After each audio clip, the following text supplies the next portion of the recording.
Hello everyone. आज का हमारा टॉपिक है ऑपरेशनल एम्पलीफायर। तो आज हम देखेंगे कि ऑपरेशनल एम्पलीफायर के कितने टाइप्स होते हैं, उसकी कॉन्फ़िगरेशन के, यानी कि उसको हम किस किस तरीके से कॉन्फ़िगर करते हैं। तो ऑपरेशनल एम्पलीफायर जो होता है उसके दो कॉन्फ़िगरेशंस होते हैं। पहला ओपन लूप और दूसरा क्लोज लूप। ऑपरेशनल एम्पलीफायर दो तरीके के कॉन्फ़िगरेशन में होता है, या तो ओपन लूप कॉन्फ़िगरेशन या क्लोज लूप कॉन्फ़िगरेशन। अब ये दोनों ही हमारे तीन तीन तरह की कॉन्फ़िगरेशंस में डिवाइडेड होती हैं। जैसे पहली कॉन्फ़िगरेशन है हमारी डिफरेंशियल,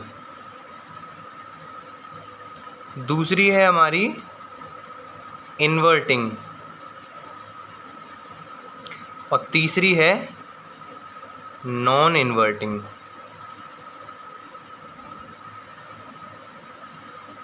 ये भी इन तीन टाइप का होता है और ये वाला भी इन तीन टाइप्स का कॉन्फ़िगरेशन में होता है। तो अब हम देखेंगे कि differential open loop configuration operational amplifier, inverting open loop configurational amplifier, non inverting open loop configurational amplifier का सर्किट हम कैसे बनाते हैं, और सिमिलरली हम क्लोज लूप के लिए भी देखेंगे। सबसे पहले हम देखते हैं डिफरेंशियल ओपन या क्लोज लूप एम्पलीफायर का सर्किट। तो ये हमारे पास मान लेते हैं एक एम्पलीफायर की आईसी है, IC 741।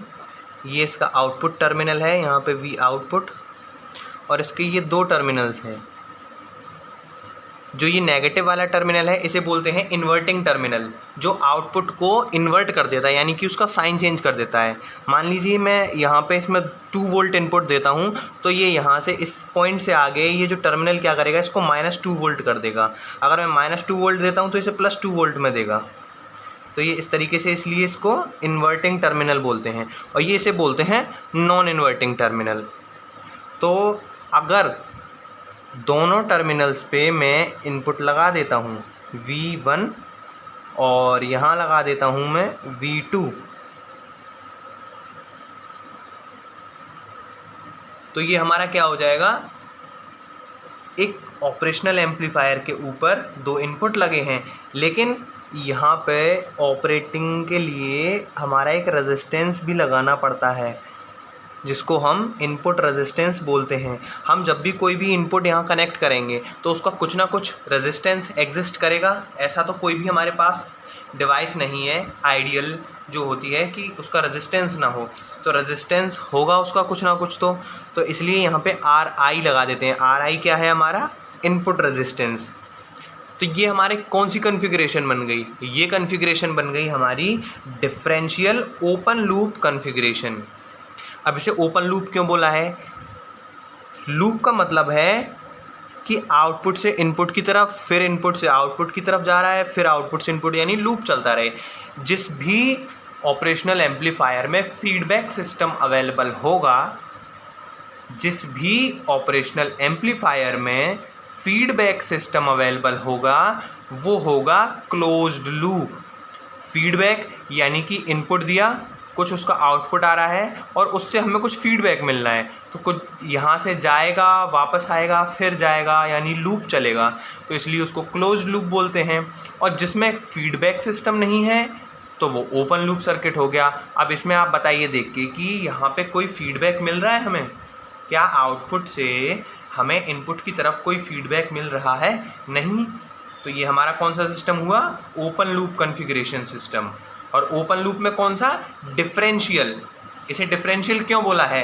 क्योंकि हमारे दोनों टर्मिनल्स पे, inverting terminal and non inverting terminal, दोनों टर्मिनल्स पे इनपुट है, तो इसे हम बोलते हैं differential open loop configuration of operational amplifier. अगर मैं यहीं पे एक फीडबैक के लिए फीडबैक रेजिस्टेंस कनेक्ट कर दूं, इनपुट से मैंने आउटपुट की तरफ एक फीडबैक रेजिस्टेंस कनेक्ट कर दिया है, तो अब इसे फीडबैक मिलेगा। तो अब ये क्या क्लोज्ड लूप बन गया? तो अब ये हो जाएगा closed loop differential configurational operational amplifier. तो समझ में आया डिफरेंशियल ओपन और close loop amplifier. Differential means दोनों इनपुट टर्मिनल्स पे इनपुट है, ओपन लूप जिसमें फीडबैक ना हो और क्लोज लूप जिसमें फीडबैक रेजिस्टेंस लगा हो। तो अब हम देखते हैं कि हमारा अगला जो टाइप था इन्वर्टिंग वाला, इन्वर्टिंग ऑप एम्प, इसमें भी हम दोनों को देखेंगे, क्लोज लूप और ओपन लूप। हमने अपनी आईसी ली, इसके लिए जो हम आईसी यूज़ करते हैं स्टैंडर्ड 741 है वो। ये नेगेटिव टर्मिनल इन्वर्टिंग टर्मिनल, ये नॉन इन्वर्टिंग टर्मिनल, ये इसका वी आउटपुट आएगा इधर,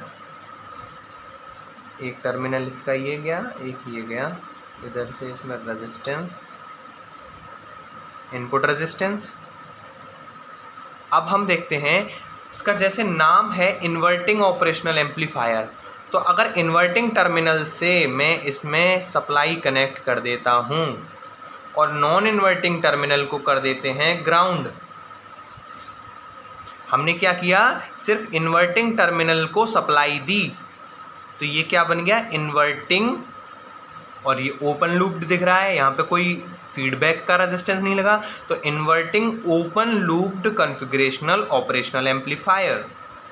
अगर मैं अगेन वही बात यहाँ पे एक फीडबैक के लिए रेजिस्टेंस, फीडबैक रेजिस्टेंस या लोड फीडबैक के लिए लगा देते हैं RF, तो अब ये क्लोज लूप हो गया। तो अब ये क्लोज लूप कॉन्फ़िगरेशन में इन्वर्टिंग कॉन्फ़िगरेशन हो गई, यानी कि inverting closed loop operational amplifier. समझ में आया। अब वहीं पे अगर हमें नॉन इन्वर्टिंग देखना है, नॉन इन्वर्टिंग, तो नॉन इन्वर्टिंग में क्या होगा, जैसे इन्वर्टिंग में इन्वर्टिंग टर्मिनल से हमने सप्लाई कनेक्ट की थी, नॉन इन्वर्टिंग में हम क्या करेंगे,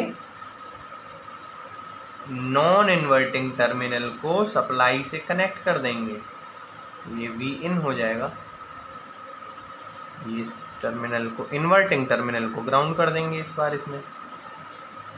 तो ये हमारी कौन सी कॉन्फ़िगरेशन बन गई, नॉन इन्वर्टिंग टर्मिनल हमारा सप्लाई से कनेक्टेड है, तो ये बन गई नॉन इन्वर्टिंग और क्लोज लूप है, तो non inverting close loop operational amplifier. अगर यहाँ से मैं इस लूप को हटा देता हूँ, अब कौन सी बन गई, नॉन इन्वर्टिंग टर्मिनल से हमारा इनपुट कनेक्टेड है और इन्वर्टिंग टर्मिनल ग्राउंडेड है, तो non inverting open loop operational amplifier. तो हमने देखे कि किस तरीके से ये तीनों कॉन्फ़िगरेशंस के सर्किट हम बनाते हैं। अब अगले वीडियो में हम देखेंगे कि इन तीनों के लिए वी आउटपुट की वैल्यू कितनी आती है और इनमें गेन कितना निकल के आता है। गेन मैं आपको बता देता हूँ कि गेन क्या होता है। गेन होता है हमारा ratio of output voltage to the input voltage. Gain क्या, इसको रिप्रेजेंट करते हैं ए से, यानी कि ratio of output voltage to input voltage, इसको बोलते हैं हम वोल्टेज गेन। अगर यही होता तो यहाँ ये ए वी लग जाएगा वोल्टेज के लिए। अगर ये होता ratio of output current to input current, तो ये हो जाता हमारा करंट गेन। इसको क्या बोलते हैं, करंट गेन। तो हम देखेंगे अगले लेक्चर में कि गेन की वैल्यू कितनी निकल के आती है डिफरेंट हमारी कॉन्फ़िगरेशंस के लिए। और हमने जो सर्किट डायग्राम देखे थे अभी ओपन लूप और close loop, inverting and non inverting के, उनमें वी आउटपुट की, वी इनपुट की ये क्या रिलेशंस निकल के आते हैं, क्या वैल्यूज़ निकल के आती हैं। वीडियो अच्छी लगी हो तो लाइक कीजिएगा, शेयर सब्सक्राइब करके बेल आइकन दबाइएगा, और कोई भी डाउट हो तो कमेंट में ज़रूर बताइएगा। Thank you very much.